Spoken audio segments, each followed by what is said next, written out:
E dunque siamo ripartiti con le gare, quindi al termine della prima serie, come da programma, effettueremo le premiazioni che restano. In acqua abbiamo la numero 3, quindi tra 2 da 100 soltanto le rimanenti premiazioni. Presentiamo la seconda: Alessandro Calcagni 1, Stefano Nicetto 2, Lorenzo Menegaldo 3, Marco Deano 4, Jacopo Fantinato 5, Alessandro Spirotto in 6, Luca Andreini alla 7, Giacomo Fasce alla 8.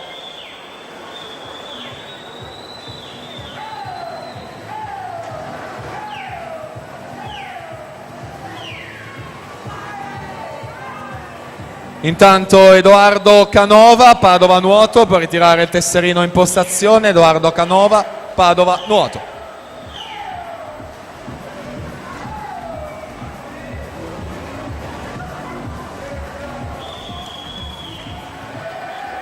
Riccardo Caldieraro.